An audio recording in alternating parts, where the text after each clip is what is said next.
Hello and welcome, Radhe Radhe आप सभी को। आज मेरा बेंच प्रेस सेशन है, तो अभी जा रहे हैं जिम की तरफ। एंड अगर आपको बेंच मारते वक्त शोल्डर में पेन हो रहा है, एक हाथ नीचे जाता है बेंच मारते वक्त, एंड ऐसे ही कुछ दिक्कतें हैं, तो उन सब का एक बेसिक क्यूज बताऊंगा मैं, जो बेंच करते वक्त आप फॉलो कर सकते हो। तो वीडियो को एंड में देखना, क्योंकि एंड में मैं डालने वाला हूँ।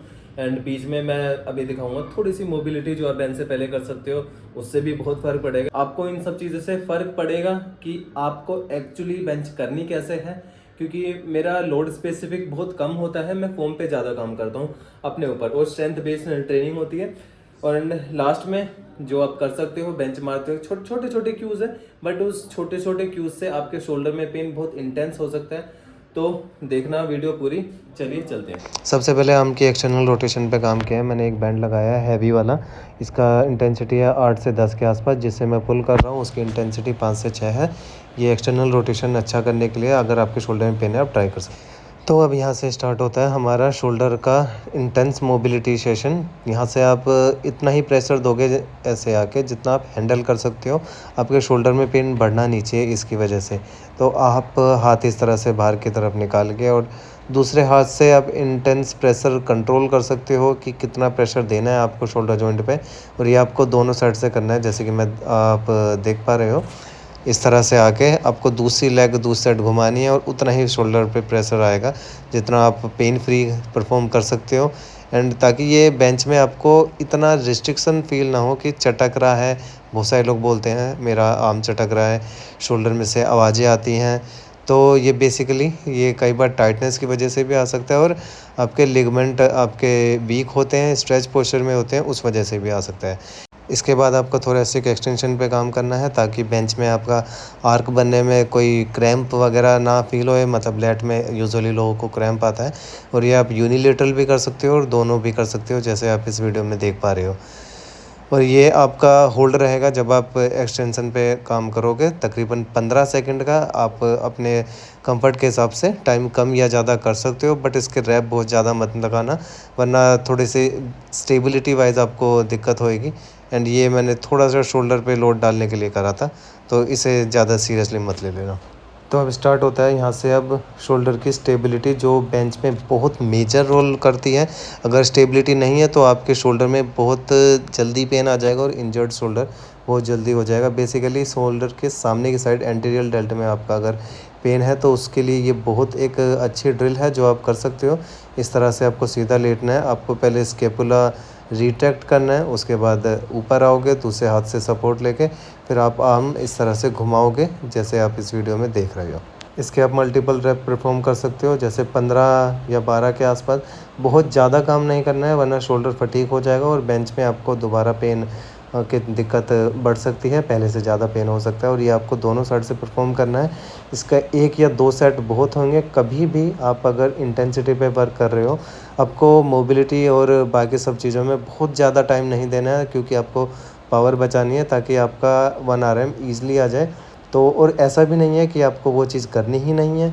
नहीं करोगे तो आपको पेन और इंजरी के चांसेस भी बढ़ेंगे। आपको एक सॉफ्ट ज़ोन में आपको काम करना पड़ता है कि आप क्या लोड उठाने वाले हो, कितना सेशन, मतलब कितना लंबा सेशन होगा, क्या आपकी मोबिलिटी की रिक्वायरमेंट है इस वक्त, शरीर क्या फ़ील कर रहा है, उस हिसाब से। तो जैसे आप देख रहे हो, मैंने इस तरह से करा दोनों साइड से। अब सिर्फ शोल्डर रिट्रैक्ट करके अपना आर्म दोनों तरफ से मैं कंप्लीट जो एंड रेंज होती है वहाँ पे घुमा के होल्ड कर रहा हूँ, ताकि शोल्डर में स्टेबिलिटी बढ़े।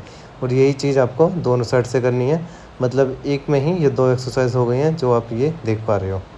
इसके भी आपके मल्टीपल रैप्स रहेंगे, बट फटीक तक नहीं करना है, क्योंकि फटीक आपको बेंच में करना है, ताकि आपकी मसल ग्रोथ हो और स्ट्रेंथ भी बिल्डअप हो टाइम के साथ साथ। एंड फोर्स प्रोडक्शन में आपको थोड़ी हेल्प मिले, ताकि स्टेबिलिटी जितनी अच्छी होगी उतनी अच्छी आपकी फोर्स प्रोडक्शन होगी।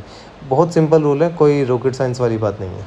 तो ये होने के बाद अब है हमारा बेंच का वार्म अप। कितना भी वार्म अप कर लिया आपने, कितना भी अपने स्टेबिलिटी पे काम कर लिया है, क्योंकि स्पेसिफिक वर्क आप जब तक नहीं करोगे, जब तक इंजरी के चांसेस बढ़ते ही रहेंगे। और हो सकता है विद द टाइम, अगर आपने एकदम से पहले ही सेट में अपना इंटेंस लगा दिया है लोड, तो आपकी इंजरी को कोई बचा नहीं सकता होने से। तो इस तरह से आप काम कर सकते हो। तो अब आप यहाँ पे देख सकते हो कुछ मल्टीपल रैप मेरे वार्म अप के भी हैं और मेरी इंटेंस ट्रेनिंग के भी हैं।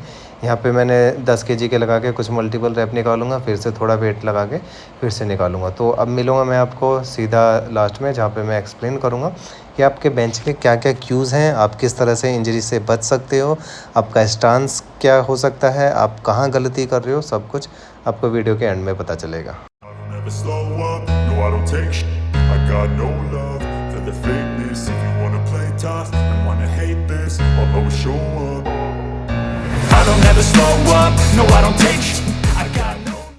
तो हम आ गए हैं अपने लास्ट सेट पे, जिसमें 90 केजी है। इसमें मुझे एक रैप लगाना है। तो हालांकि इसमें मुझे थोड़ा सा काम करने की ज़रूरत है। स्लाइडली हिप उठ गए थे, तो एक हिप था, बट मैं इसे फेल में काउंट करूँगा। तो इस तरह से आप अपनी ट्रेनिंग प्लान कर सकते हो, थोड़ा वार्म अप के साथ एंड थोड़ा मोबिलिटी के साथ। हर चीज़ के अकॉर्डिंग आपका शरीर देखो किस हिसाब से फायर कर रहा है। तो अब स्टार्ट करते हैं। बेंच में कुछ क्यूज़ हैं जिसकी वजह से आपके शोल्डर में पेन आ रहा है और एक साइड का हाथ थोड़ा टेढ़ा जा रहा है। तो आपको बेंच सेटअप कैसे करना है, सबसे पहले इसके बारे में बात करते हैं। आप जब बेंच के नीचे लेट रहे हो ना, तो आपकी आंखें बाहर से थोड़ा सा ऊपर रहेंगी बस, ठीक है। और आपके हाथ आप इस तरह से आप खोलोगे और इसी लाइन में आपको बाहर टक करना है। उसके बाद आप ये पैर जमीन में टक करोगे, मतलब अपना पैर टाइट करा। अगर आप जैसी अपनी घुमाओगे आपका ग्लू टाइट हो जाएगा, हिप एक्सटर्नल रोटेशन में शिफ्ट हो जाएगा, ठीक है। हल्का सा अगर घुमाया, ग्लू टाइट, यहाँ पे हैमस्ट्रिंग पे लोड आ जाएगा, ग्लू पे लोड आ जाएगा। और बेंच में इस तरह से आपको आर्क बनाना है, जैसे आप यहाँ पे देख रहे हो, ठीक है।